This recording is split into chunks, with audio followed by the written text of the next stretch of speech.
প্রিয় দর্শক, শুভেচ্ছা নিন। শুরু করছি আমাদের নিয়মিত অনুষ্ঠান ২৪ ঘন্টা। আমাদের আজকের আলোচনার বিষয় জেল হত্যার ৩৯ বছর এবং একই সঙ্গে যুদ্ধাপরাধের মামলায় সর্বোচ্চ আদালত থেকে কামারুজ্জামানের ফাঁসির রায়।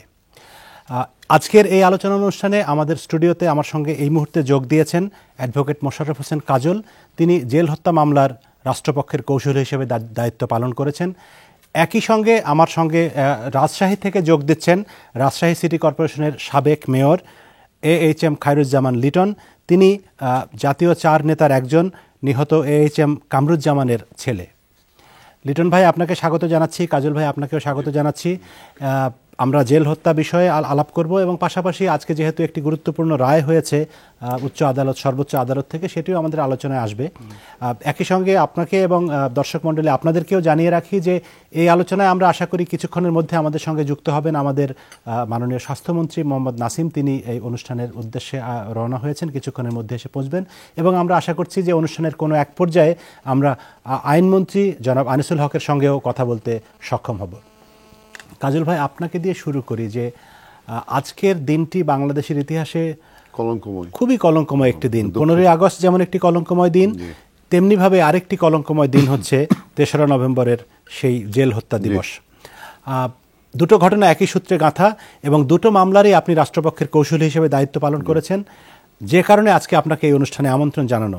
দুটো ঘটনারই বিচার প্রক্রিয়া শেষ হয়েছে, অনেক ক্ষেত্রে রায় বাস্তবায়িত হয়েছে, অপরাধীদের মৃত্যুদণ্ড হয়েছে, কিন্তু যেটি হয়নি সেটি হচ্ছে যে মানুষের মনে অন্তরে যে ক্ষত, সেই ক্ষত কিন্তু শুকায়নি।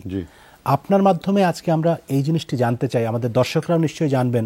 অনেকেই নতুন প্রজন্মের দর্শক, তারা কিন্তু আসলে ঘটনাটি জানে না।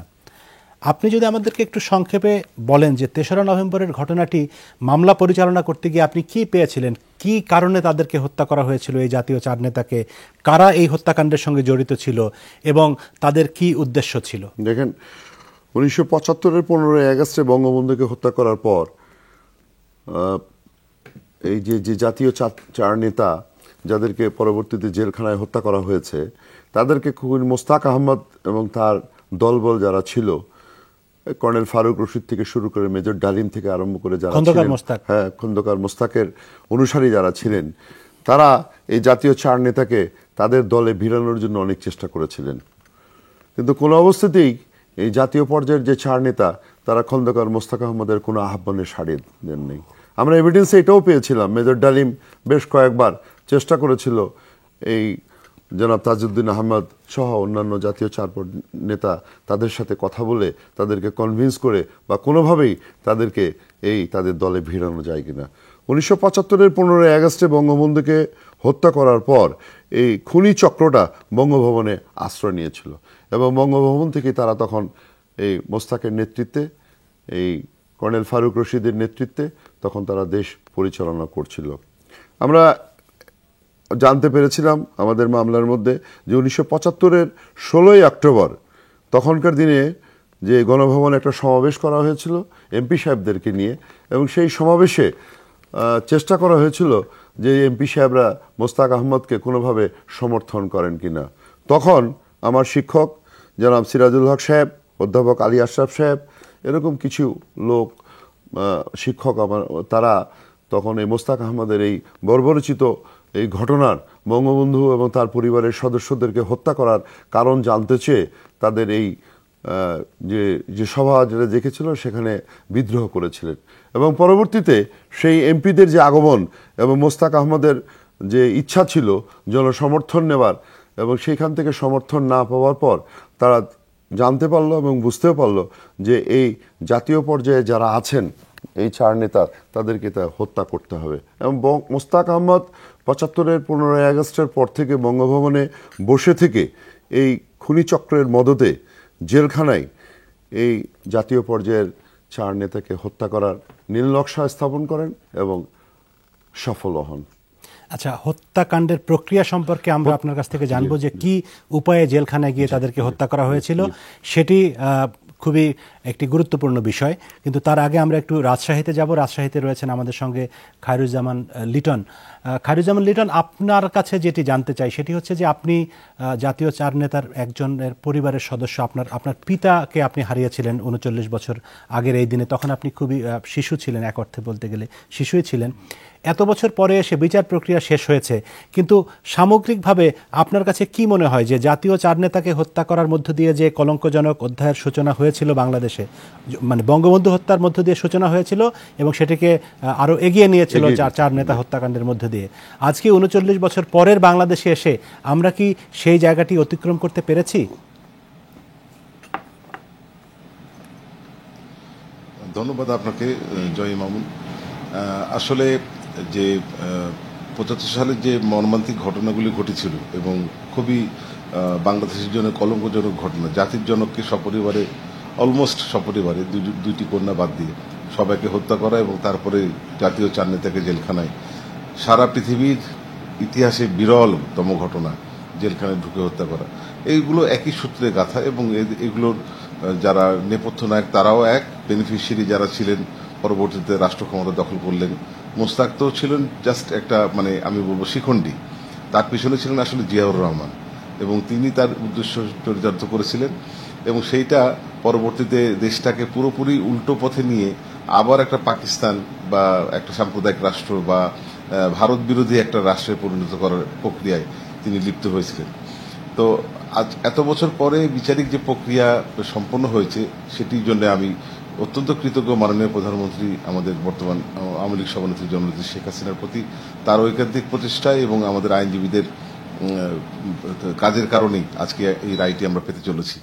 সমস্যা হয়েছে গিয়ে যে এই রায়ে যাদেরকে দণ্ডিত করা হয়েছে জেল হত্যা মামলা, তারা বেশিরভাগই পলাতক এবং পলাতক থাকার কারণে তাদেরকে ফেরত আনার জন্য সরকার অনেক চেষ্টা করছেন, কিন্তু বিদেশ থেকে বন্দি বিনিময় বা অপরাধীকে নিয়ে আসার যে আইন আছে, বন্দি প্রত্যর্পণ আইন, বা সেটা অনেক দেশ মানতে চায় না বা করতে চায় না। আর মূল ক্রিমিনাল যিনি বঙ্গবন্ধু হত্যার মামলার আসামি, সেই রিসালদার মুসলিউদ্দিন নামক সেই বর্বর পশুটি, সে ভারতে আছে না নেপালে আছে না কোথায় আছে এটা সঠিকভাবে জানা যায় না।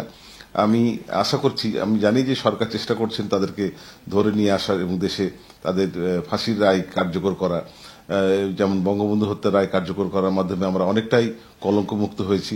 বাকিদেরকেও ধরে নিয়ে এসে বিচার করে কলঙ্কমুক্ত হতে হবে এবং আমি আশাহত নই, তবে বিলম্ব হলেও অপরাধীরা শাস্তি পাবে, এটা আমি বিশ্বাস করি। জি, খায়রুজ্জামান চৌধুরী, আপনাকে ধন্যবাদ। প্রিয় দর্শক, আপনারা আমাদের সঙ্গেই থাকুন। আমরা এই পর্যায়ে একটু ছোট্ট বিরতি নিব। তার আগে একটু বলে রাখি, প্রিয় দর্শক, আপনারা কিন্তু এই অনুষ্ঠানে আপনার ঘরে বসে অংশ নিতে পারেন SMS এর মাধ্যমে। আপনার মোবাইলের মেসেজ অপশনে গিয়ে 24G লিখে একটি স্পেস দিয়ে আপনার নাম এবং ঠিকানা স্পেস দিয়ে আপনার প্রশ্ন বা মতামত লিখে পাঠিয়ে দেবেন 3333, অর্থাৎ 4টি 3 এই নম্বরে। তাহলে আমরা পেয়ে যাব আপনার প্রশ্ন বা মতামত এবং আমরা আপনার এই অনুষ্ঠানের মাধ্যমে তার উত্তরও দিতে পারবো। একই সঙ্গে আপনারা কিন্তু আমাদের ফেসবুক ফ্যান পেজেও প্রশ্ন বা মতামত পাঠাতে পারেন।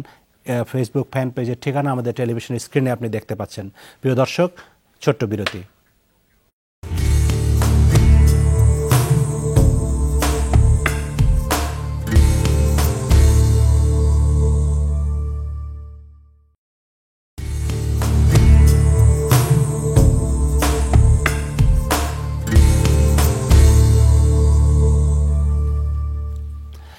বিজ্ঞাপন বিরতির পরে আবারও ফিরে এলাম আমরা ২৪ ঘন্টা অনুষ্ঠানে। প্রিয় দর্শক, শুরুতে যে কথা বলেছিলাম যে আমাদের সঙ্গে যোগ দেবেন, ইতিমধ্যে যোগ দিয়েছেন, আপনারা দেখতে পাচ্ছেন। আমাদের সঙ্গে এসে যোগ দিয়েছেন স্বাস্থ্যমন্ত্রী মোহাম্মদ নাসিম।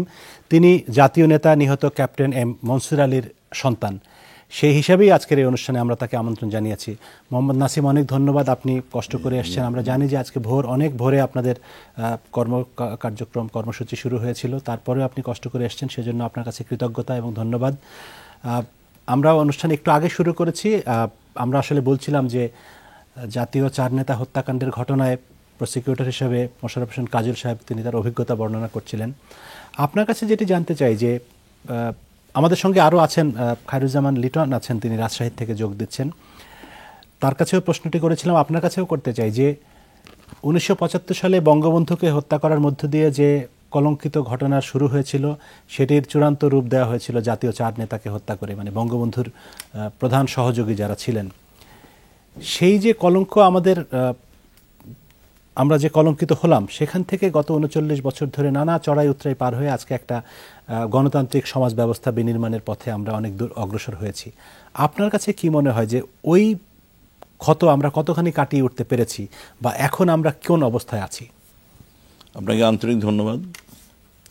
আজকে 3 নভেম্বর অতিক্রম করতে যাচ্ছে আমরা দিনটি, এবং জাতির ইতিহাসে একটি কলঙ্কজনক অধ্যায় সৃষ্টি হয়েছিল এই 3 নভেম্বরে।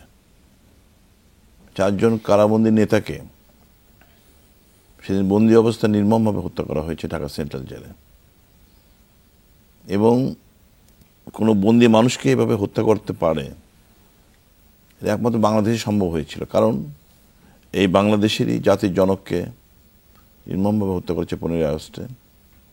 শিশু রাসেলকে হত্যা করা হয়েছে, হাতের মেহেদিন শুকায় নাই, বঙ্গবন্ধু পুত্রবধূকে হত্যা করা হয়েছে, বেগম মুজিবকে হত্যা করা হয়েছে, এবং সেখানেই থেমে থাকেনি। কারণ আপনিও জানেন যে বাংলার স্বাধীনতার যে সংগ্রাম, মুক্তি সংগ্রাম, এবং তার আগে যে স্বাধিকার আন্দোলন বাঙালির, প্রতিটি আন্দোলনে বঙ্গবন্ধুর সঙ্গে ছায়া সঙ্গী ছিলেন এই জাতীয় 4 নেতা, সৈয়দ নজরুল ইসলাম, তাজউদ্দিন আহমেদ, এম মনসুর আলী, কামরুজ্জামান। এবং তারা বিশ্বস্ত সহকর্মী হিসাবে প্রায় কয়েক যুগ বঙ্গবন্ধুর সঙ্গে থেকে বাঙালিকে ঐক্যবদ্ধ করেছেন, এবং একটি পর্যায়ে এসে, চূড়ান্ত পর্যায়ে এসে বঙ্গবন্ধুর অবর্তমানে, বঙ্গবন্ধুর নির্দেশিত পথেই এই জাতীয় 4 নেতা সফলভাবে মুক্তি সংগ্রামকে এগিয়ে নিয়ে গেছে, নেতৃত্ব দিয়েছেন। এবং ইতিহাসের পরিক্রমায় দেখা যাবে এত সফল নেতৃত্ব দুনিয়ায় খুব বিরল ঘটনা। এবং এই 4 জন নেতা ছিলেন বঙ্গবন্ধুর সঙ্গে আজীবনের সহচর ছিলেন, মরণেও এখন সহচর। এবং যখন বঙ্গবন্ধুকে হত্যা করা হয়, বঙ্গবন্ধুকে হত্যা করার পরে দীর্ঘ কয়েক মাস চেষ্টা করা হয়েছে এদেরকে লোভের কাছে, ভয়ের কাছে আত্মসমর্পণ করতে। 4 জন নেতাকে খন্দকার মোস্তাক চেষ্টা করেছেন, কিন্তু ব্যর্থ হয়েছেন। এই মোস্তাক যে বেমানি করেছিল বঙ্গবন্ধুর সঙ্গে, জাতির সঙ্গে, এবং যার পরিণতিতে অনুভব করা হয়েছিল বোধহয়, এবং এটাই আসলে নীল নকশা ছিল, যে বঙ্গবন্ধুর অবর্তমানে যদি এরা থাকে, বন্দী অবস্থা যদি থাকে, আবার এরা বেরিয়ে আসবে জনগণকে ঐক্যবদ্ধ করে এবং হত্যার প্রতিশোধ গ্রহণ করবে, 15 আগস্টে হত্যার প্রতিশোধ গ্রহণ করবে। যে কারণে তাদেরকে নির্মমভাবে জেলখানার মধ্যে হত্যা করা হয়েছে। অর্থাৎ একটি অধ্যায়কে পরিসমাপ্তি করে দেওয়া হয়েছে, চিরতরে ধ্বংস করে দেওয়ার যে প্রবণতা, প্রচেষ্টা, মুক্তিযুদ্ধের চেতনা, বাংলা স্বাধীনতা সংগ্রামের যে বিজয়, এটাকে নষ্ট করার চেষ্টা করা হয়েছে।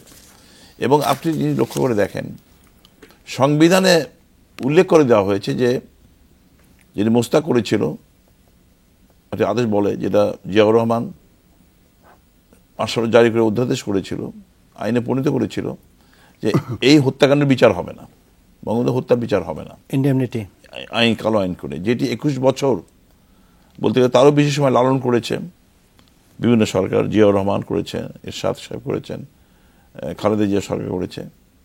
এবং সেই ইন্ডিভিজুয়াল আইনটি বাতিল করা হয়েছে পার্লামেন্টে যখন মাননীয় প্রধানমন্ত্রী শেখ হাসিনা ক্ষমতায় আসে প্রথম 96 সালে, এবং বঙ্গবন্ধু কন্যা এসে আইনটি রিপিল করে, এবং রিপিল করার মধ্যে দিয়ে বঙ্গবন্ধু হত্যার বিচার উন্মুক্ত হয়ে যায়, জেল হত্যার বিচারটি উন্মুক্ত হয়ে যায়, যেটি আজকে কাজল সাহেব এখানে আছেন, যারা দীর্ঘদিন আনিসুল হক সাহেবের নেতৃত্বে সিরাজুল হক শুরু করেছিলেন, সিরাজুল হক শেষ করতে পারেননি, পরে তার ছেলে আনিসুল হক সাহেব, বর্তমান আইনমন্ত্রী, তার নেতৃত্বে তারা এই বিচার কাজটি এগিয়ে নিয়ে যান। এবং 2 বার ক্ষমতায় এসে কিন্তু শেখ হাসিনাকে স্বাভাবিক আদালতে বিচার করতে হয়েছে, করেছেন তিনি।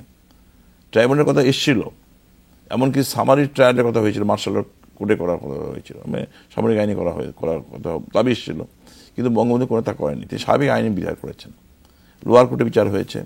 এবং আমি বলতে চাই আপনাকে, বঙ্গবন্ধু হত্যার বিচার হয়েছে দীর্ঘদিন ধরে, তারপরে একটি জায়গায় লোয়ার কোর্টে যে বিচারে সম্পন্ন হয়েছিল, কয়েক বছর পরে রায় হয়েছিল, দণ্ড ঘোষণা হয়েছিল। এবং একই কিলার কিন্তু এরা, বঙ্গবন্ধু হত্যার যারা কিলার, তারাই কিন্তু জেল হত্যার সঙ্গে অনেক জড়িত। 2-1 বাদ দিল, 2-1 তো সরাসরি জড়িত ছিল, এই যে মারফত আলী আর কি, এই যে রিসাত আলী, নাকি এরা, হাশেম মৃধা, এবং জেল হত্যার বিচার কিন্তু শুরু হয়েছিল। আমি নিজে একজন সাক্ষী ছিলাম, উনি জানেন যে আমি নিজে সাক্ষী দিয়েছি কিলারদের বিরুদ্ধে। কিন্তু বিচারের একটি পর্যায়ে এসে বিএনপি জামাত জোট ক্ষমতায় এসে কিন্তু বিচারক বদল করে দিল, মানে একেবারে নজিরবিহীনভাবে। বিচার যখন শেষ পর্যায়ে ছিল তখন বিচারক বদল করা হলো এবং সাক্ষীকে ভয় দেখানো হলো এবং একটি সাজানো রায় দেওয়া হলো, যে রায়ের মাধ্যমে কয়েকজনের দণ্ড হয়েছিল, আবার কয়েকজনের খালাস দেওয়া হয়েছে, যারা এই হত্যাকাণ্ডের প্ররোচিত করেছিল। আমি বলতে চাই যে সাক্ষীগুলো আমি নিজে দিয়েছিলাম, বিএনপির তদানীত নেতা যারা পরবর্তীকালে বিএনপির যোগদান করেছিল, যারা অবশ্য অনেকে মারা গেছেন। জি, আপনি যে প্রশ্নটি করছেন। জি, না আমি বলছি, আমি সেই প্রসঙ্গে আসবো আবারও, যে আমরা সেখান থেকে আজকের পর্যন্ত কতখানি অগ্রসর হলাম দেশ। সে পর্যায়ে যাওয়ার আগে একটু মোশাররফ হোসেন কাজলের কাছে যেতে চাই, অ্যাডভোকেট, যে বিচার প্রক্রিয়াটি আসলে নিম্ন আদালত এবং উচ্চ আদালত পর্যায়ে এসে আমরা দেখেছি যে অনেকেই অভিযুক্ত, অনেকে ছাড়া পেয়ে গিয়েছেন, খালাস পেয়ে গিয়েছেন, এবং প্রসিকিউশনের পক্ষ থেকে আপনারা কি যথেষ্টভাবে প্রমাণ করতে পারেননি? আমরা তো বঙ্গবন্ধু হত্যা মামলা শেষ করার পরেই মাননীয় প্রধানমন্ত্রীর নেতৃত্বে, পরবর্তীতে আজকে মাননীয় যে মন্ত্রী আছেন নাসিম ভাই, ওনার নেতৃত্বে আমরা আসলাম এই মামলাটাকে বিচার শেষ করার জন্য। জেল হত্যা মামলা আমরা শুরু করলাম, যেন সিরাজুল হক সাহেব আমার শিক্ষক, তার নেতৃত্বে আমরা কাজটা শুরু করলাম এবং আমরা সাক্ষ্য গ্রহণ শুরু করলাম। স্যার যেমন বললেন যে তিনি সাক্ষী দিয়েছেন, এরকম গুণী ব্যক্তি যারা ছিলেন আমাদের এই মামলার সাক্ষী, তারা সাক্ষ্য দিয়েছেন। এবং সাক্ষ্য দিয়ে আমরা যখন কাজ শেষ করার পথে যাচ্ছিলাম তখনই ক্ষমতার পট পরিবর্তন হলো এবং এই ক্ষমতার পট পরিবর্তন হওয়ার পর আমরা দেখলাম যে রাতারাতি শাহ মুয়াজ্জম, ওবায়দুর রহমান, নুর ইসলাম মঞ্জুর, তাহেরউদ্দিন ঠাকুর এবং খায়রুজ্জামান, এদেরকে রক্ষা করার জন্য, এদের সাথে অন্যান্য আসামিদেরকে রক্ষা করার জন্য একটা নীল নকশা মোতাবেক আমাদের কার্যক্রম থেকে আমাদেরকে অব্যাহতি দেওয়া হলো। জনাব আমার শিক্ষক জনাব সিরাজুল হক সাহেবকে বাদ দেওয়া হলো। পরবর্তীতে আমরা ওর নাম কি, যে কিভাবে এই মামলার মধ্যে আবার যুক্ত হতে পারি, তখন আমরা যারা ভিকটিম পরিবার, যারা জাতীয় চার নেতা যারা শহীদ হয়েছেন জেলখানার মধ্যে, তাদের পরিবারের পক্ষ থেকে আজকের মাননীয় মন্ত্রী যিনি আছেন নাসিম সাহেব, তিনি নিজে এগিয়ে আসলেন এবং আশরাফ সাহেব এগিয়ে আসলেন, সোহেল তাজ সাহেব তখন তো এগিয়ে আসলেন এবং আজকে মাননীয় রাষ্ট্রপতি আব্দুল হামিদ সাহেব তিনি এগিয়ে আসলেন এবং আমরা সবাই সম্মিলিতভাবে আবার কিভাবে অ্যাপয়েন্টেড হতে পারে এই মামলায়, তার জন্য পরিবারের পক্ষ থেকে আবেদন করা হলো।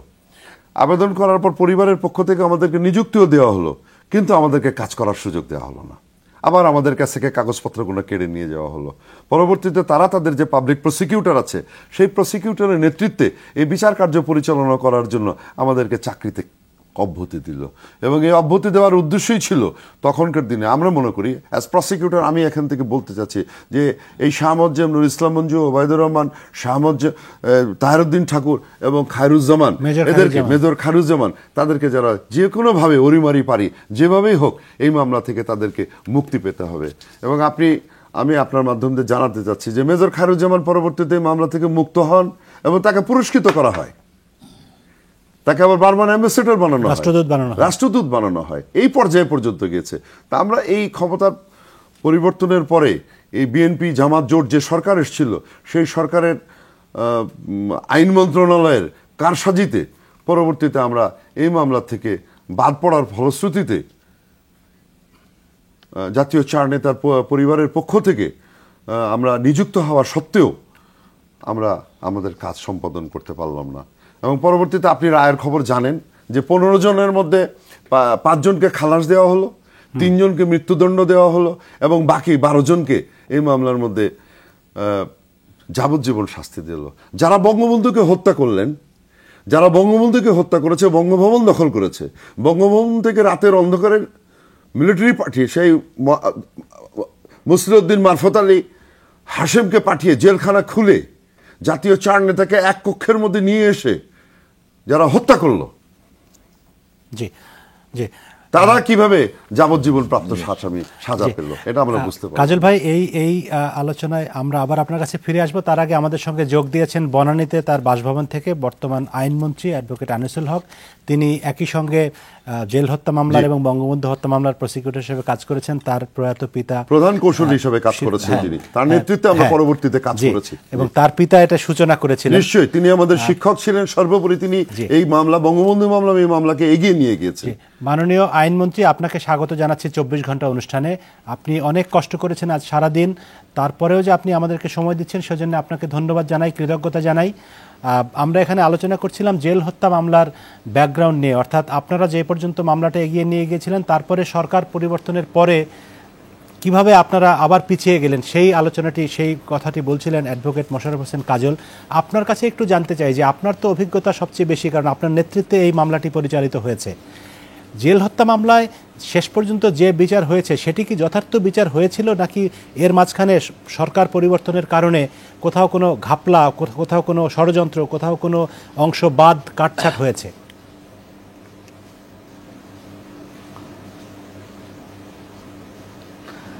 আসসালামু আলাইকুম। আমার সহযোদ্ধাই বলবো, আর আমার বন্ধু মোশাররফ হোসেন কাজল যেটা বলছিলেন সেটা সম্পূর্ণ সত্য। তার কথা আমি শুনছিলাম, সেই দিনকার কথা। ওখানে একটা কথাই শুধু বলে রাখি যে দেখেন, আমি বছরটা বোধহয় 2004 হবে, 19শে জানুয়ারি আমরা যখন এই মামলাটা পরিচালনা করছি এবং সাক্ষীদের যেই সব সাক্ষী এই মামলাটাকে প্রমাণাদি দিয়ে এই মামলাটার ভিত রচনা করেছিলেন, সেই সব সাক্ষী যখন আমরা নিচ্ছিলাম, তখন আজকে যদিও তিনি প্রয়াত কে এম ওবায়দুর রহমান তখন আমাদেরকে আঙ্গুল উঁচিয়ে বলেছিলেন যে আপনাদের চাকরি আমি কালকেই খেয়ে ফেলবো আইন মন্ত্রণালয় থেকে। এবং তারপরে আপনি জানেন যে কমোডর গোলাম রব্বানী এই মামলার একজন সাক্ষী ছিলেন, যেরকম তিনি বঙ্গবন্ধু হত্যা মামলার সাক্ষী ছিলেন, তার কারণ তিনি এডিসি ছিলেন। তো তার সাক্ষী দেওয়ার সময় ফেব্রুয়ারিতে তাকে যথেষ্ট অপমান করা হয়েছিল, কেন তিনি সত্য কথা বলছেন।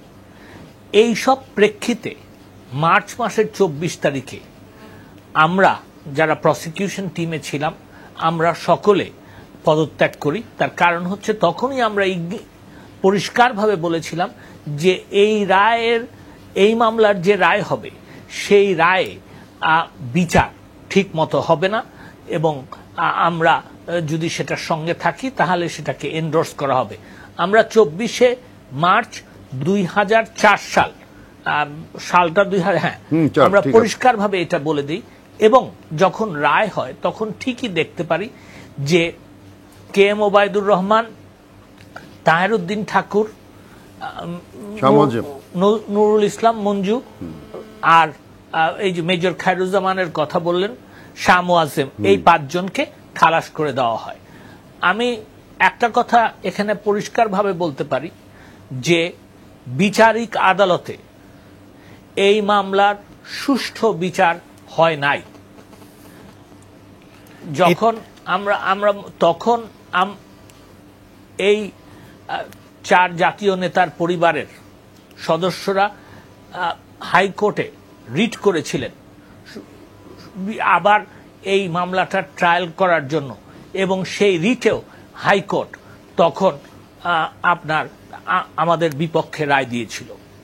তারপরে 56 ক্রিমিনাল প্রসিডিওর কোডের একটা ধারা আছে 561A, 561A তেও, সেকশন 561A তেও আরেকটা মামলা করা হয়, কিন্তু সেখানেও হাইকোর্ট আমাদের বিপক্ষে রায় দেয়। তারপরে আমরা অপেক্ষা করতে থাকি যে হাইকোর্টে বিচার পাবো কিনা। তো 2008 সাল 7-8 সালে আমরা হাইকোর্টে একটা প্রহসনমূলক রায় পাই, যেই রায়ে সকলকে খালাস করে দেওয়া হয়, একমাত্র মুসলিমকে সাজা দেওয়া হয় যে তিনি এই 4 নেতাকে মেরেছেন। এখন বলতে গেলে হাসি পায় যে এইরকম রায়ও এই আমাদেরকে শুনতে হয়েছে। মাননীয় মন্ত্রী, এর পরের কাহিনী আমরা জানি যে 2013 সালে আপিল বিভাগে গেলাম। 13 সালে আপনারা ক্ষমতায় আসার পরে সুষ্ঠু রায় হয়েছিল আর কি। আমি দুঃখিত মাননীয় মন্ত্রী, এখন এই পর্যায়ে রায়টাকে বহাল রাখা হয়েছিল, জজ কোর্টের রায়টা হয়েছে। এই পর্যায়ে আমি একটু ছোট্ট বিরতিতে যাব, আমরা বিরতির পরে আবার আপনার কাছে ফিরে আসব। ধন্যবাদ আমাদের সঙ্গে থাকার জন্য। খায়রুজ্জামান লিটন, আপনি আমাদের সঙ্গে থাকুন, মাননীয় আইনমন্ত্রী আমাদের সঙ্গে থাকুন, প্রিয় দর্শক আপনারাও আমাদের সঙ্গে থাকুন। বিরতি।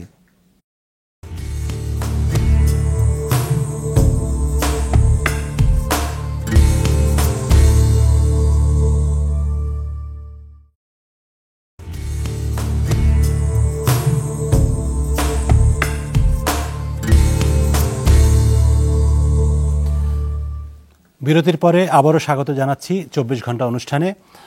এই পর্যায়ে আমরা চলে যাব আবারও রাজশাহীতে, যেখানে আমাদের সঙ্গে রয়েছেন খায়রুজ্জামান লিটন। খায়রুজ্জামান লিটন, আপনার কাছে যেটি জানতে চাই যে আজকে আমাদের স্থানীয় সরকার মন্ত্রী একটি মন্তব্য করেছেন যে জেল হত্যার সঙ্গে জিয়াউর রহমানের নির্দেশে তারা এই হত্যাকাণ্ড ঘটিয়েছিল। এ ব্যাপারে আপনার কি মত?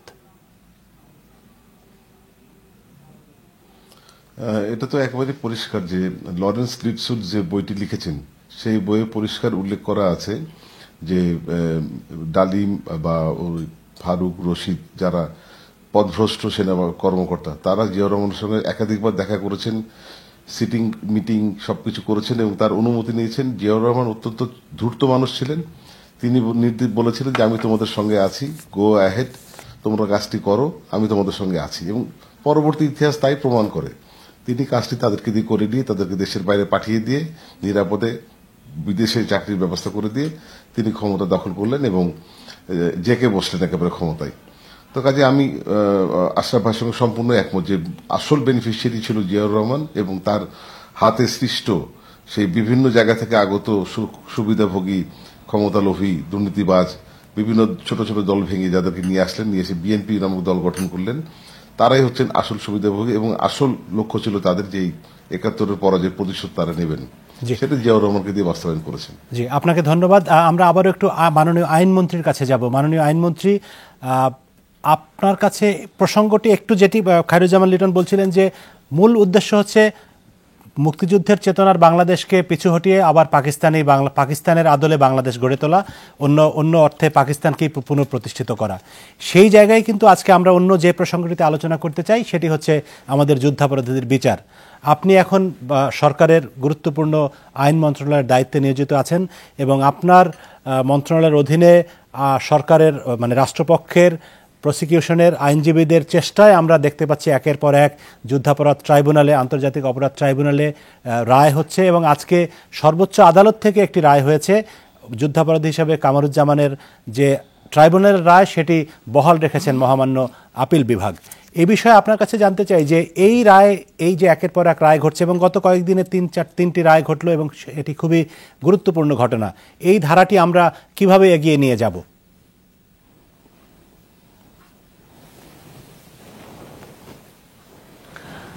দেখেন, প্রথম কথাই বলে নেই, আমি আমার আগের বক্তব্যটা শেষ করি নাই, একটু শেষ করে নেই। জি প্লিজ। সেটা হচ্ছে যে আপিল বিভাগের যে রায়ের কথাটা বলছিলেন জেল হত্যা মামলার ব্যাপারে, দেখেন আমাদের কিন্তু এই যখন আমরা হাইকোর্টে এরকম একটা রায় পেলাম যেটা আমি বলবো পারভার্টেড, তো সেই ক্ষেত্রে তখন আমাদের কিন্তু আর কোনো গত্যন্তর ছিল না আদার দেন আপিল বিভাগে প্রার্থনা করা যে বিচারিক আদালতে যেই রায় হয়েছে সেটাই আমাদেরকে আপনারা রেখে দেন।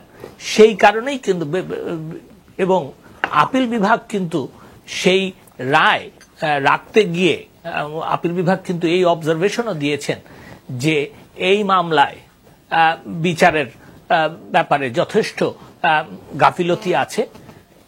এবং আজকে যেটা আমার কাছে সবচেয়ে হাসি পায় যে বিএনপি জামাতের নেতারা বলেন যে আমরা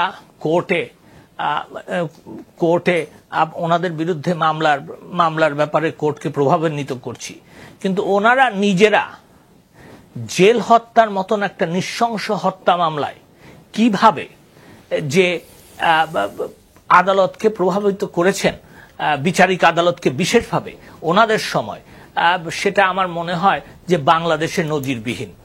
আমরা ওনাদের কাছ থেকে অনেকে হয়তো প্রশ্ন করতে পারেন যে ওনাদের কাছ থেকে এর থেকে বেশি কিছু আশা করাই তো উচিত নয়। তার কারণ হচ্ছে ওনারা সব সময় যারা এই সব মামলায় জড়িত তাদেরকে পুরস্কৃত করেছেন, আদালতের কাঠগড়ায় দাঁড়া করেন নাই। এখন আমি আপনার যে শেষ প্রশ্ন সেটাই আসি। আমাদের এই সরকারের অঙ্গীকার হচ্ছে যুদ্ধ অপরাধী, মানবতা বিরোধী অপরাধীদেরকে বিচারের কাঠগড়ায় দাঁড় করিয়ে আইনের মাধ্যমে তাদের যে অপরাধ সেটা সাক্ষ্য প্রমাণ দ্বারা প্রমাণ করে তাদেরকে শাস্তি দেওয়া, এবং সেই কার্যক্রম চলছে, ইনশাআল্লাহ চলবে। আর ২ নম্বর কথা হচ্ছে যে আমরা এর মাধ্যমে প্রমাণ করতে চাই দুটো জিনিস। একটা হচ্ছে যে বাংলাদেশে আইনের ঊর্ধ্বে কেউ নন, দ্বিতীয়টা হচ্ছে যে বাংলাদেশে আইনের শাসন সুপ্রতিষ্ঠিত হচ্ছে এবং তার শিকড় এই সব রায়ের মাধ্যমে আরো দৃঢ় হচ্ছে। ইনশাআল্লাহ যেই সব মামলাগুলি রায়ের জন্য এখন অপেক্ষমান, আমার বিশ্বাস যে কিছুদিনের মধ্যে সবগুলি রায় আমরা পেয়ে যাব। আপনাকে অনেক ধন্যবাদ মাননীয় মন্ত্রী, আপনি কষ্ট করে আমাদের সঙ্গে এতক্ষণ থাকলেন। এ পর্যায়ে আমরা আবারও একটু বিজ্ঞাপন বিরতিতে যাচ্ছি। প্রিয় দর্শক, আমরা ফিরে আসছি কিছুক্ষণ পরে। আমাদের সঙ্গে এবারে আলোচনা করবেন মোহাম্মদ নাসিম এবং অ্যাডভোকেট মোশাররফ হোসেন কাজল। বিরতি।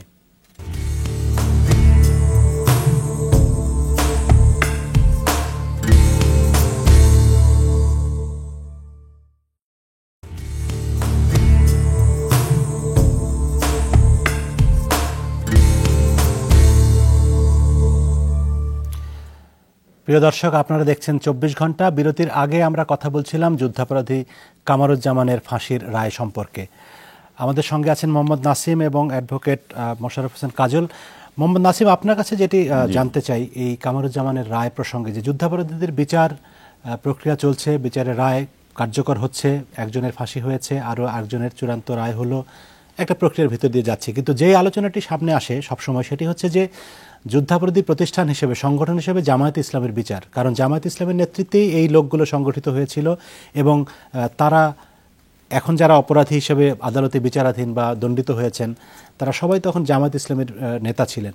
দল জামায়াত ইসলামীকে বিচারের আওতায় আনার কি প্রক্রিয়া সরকারের চিন্তাভাবনা রয়েছে? যেহেতু আপনি আওয়ামী লীগের মন্ত্রী হিসেবে আছেন, সেই জন্য আপনার কাছে জানতে। না, এই দাবিটি কিন্তু এখন জোরদার হচ্ছে। জোরদার হচ্ছে একটা কারণে, সেটা হচ্ছে যে বিচার হচ্ছে যারা মানুষকে হত্যা করেছিল 71 সালে, যারা মানুষকে হত্যার দিকে ঠেলে দিয়েছিল, যে ব্যক্তিরা, যে সংগঠনটি, তার নেতারা কিন্তু আজকে বিচারের সম্মুখীন হয়েছে এবং সাক্ষ্য প্রমাণের মাধ্যমে আন্তর্জাতিক আদালতে তাদের বিচারটি হচ্ছে। তো এখন এই যে প্রতিদিন যে রায়টি হচ্ছে, প্রায় সময় রায়টি হচ্ছে এবং দণ্ড হচ্ছে, এবং এরা সবাই হচ্ছে জামাতের নেতা। জামাতের সেই সময়ের নেতা ছিলেন, এখনও তারা নেতা আছে, শিবিরের নেতা ছিল।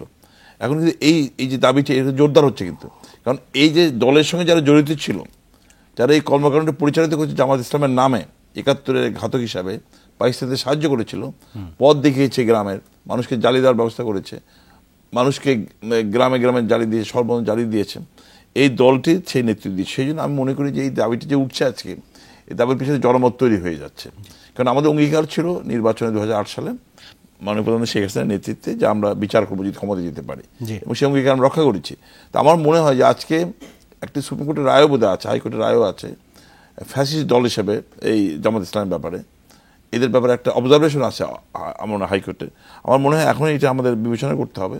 আমি একজন দলের কর্মী হিসেবে, নেতা হিসেবে বলতে চাই, সরকার মন্ত্রী হিসেবে শুধু না, আমি মনে করি যে এখন জামাতকে রাজনৈতিকভাবে এর বিরুদ্ধে ব্যবস্থা নেওয়ার জন্য আমার মনে হয় এখন সময় এসে গেছে। ধন্যবাদ। জোরদার হচ্ছে। অ্যাডভোকেট কাজল, আপনি একজন আইনজীবী হিসেবে বলেন যে একটি দল হিসেবে জামায়াতকে নিষিদ্ধ করা বা জামায়াতেরকে বিচার করা কি প্রক্রিয়া সম্ভব? কারণ আমরা ব্যক্তি ইন্ডিভিজুয়ালের বিচার দেখি, একটি দলকে কি প্রক্রিয়া বিচার করা সম্ভব বা সম্ভব কিনা? জামাত ইসলাম 1971 সালে মহান মুক্তিযুদ্ধের সময় যে ভূমিকা পালন করেছে এটাই যথেষ্ট। আমাদের কাছে যে এভিডেন্স, যে রেকর্ড, যে কাগজপত্র এবং যে প্রমাণ, এই 30 আমাদের আইন এটি পারমিট করে কিনা যে একটি দলের বিচার করা সম্ভব হয় কিনা, সংগঠনের। যে নির্বাচন কমিশন তার নিবন্ধন বাতিল করেছে, কিন্তু তার আদালতের কাঠগড়ে একটি দলকে কিভাবে বিচার করা সম্ভব? আদালতের কাঠগড়া একটি দলকে বিচার করা সম্ভব, পৃথিবীর অনেক দেশেই হয়েছে এবং আমাদের দেশেও এটা সম্ভব হবে। আইনগত বিষয় যেটা আছে সেই বিষয়টা আইনগতভাবে সমাধান করার জন্য আইন মন্ত্রণালয়ের মাধ্যমে মাননীয় আইনমন্ত্রী সাহেব এগুলো চিন্তাভাবনা করছেন, দলীয় ফোরামে এগুলো চিন্তাভাবনা করছেন, এবং মাননীয় মন্ত্রী আমাদের নাসিম ভাই বললেন, স্যার বললেন যে এটা আজকে জনগণের দাবি সোচ্চার হচ্ছে আস্তে আস্তে। দেশের জনগণ 16 কোটি মানুষ এই দাবির সাথে একত্রিত একমত পোষণ করছে। কারণ তাদের যে ভূমিকাটা ছিল মহান স্বাধীনতা আন্দোলনকে প্রতিহত করার জন্য, পাকিস্তানকে রক্ষা করার জন্য যে অ্যাক্টিভিটি ছিল, যে ভূমিকা তারা পালন করেছে, ব্যক্তি হিসাবে তাদের দলের মাধ্যম দিয়ে পাকিস্তানি নেতাদের সাথে যোগাযোগ করা, পাকিস্তানকে টিকিয়ে রাখার জন্য সারা বিশ্বে তাদের ভূমিকা রাখা, অথবা পাকিস্তানে তারা গণহত্যা করছে সেই গণহত্যাটাকে আমাদেরকে ব্যক্তিগত পর্যায়ে চাপিয়ে দেওয়া। আমরা যখন মহান মুক্তিযুদ্ধে দেশকে স্বাধীনতার জন্য আমরা যখন ঝাঁপিয়ে পড়েছি, তখন তারা একটা পক্ষ হিসাবে, পাকিস্তানের রক্ষাকারী হিসাবে, অক্সিলারি ফোর্স হিসাবে তারা যে সাহায্য তারা করছিলেন, এই কারণে অবশ্যই তাদেরকে বিচারের সম্মুখীন হতে হবে এবং অবশ্যই একদিন তারা বিচারের কাঠগড়ায়। আমাদের সময় একদমই শেষ। অ্যাডভোকেট মোশাররফ হোসেন কাজল, আপনাকে ধন্যবাদ।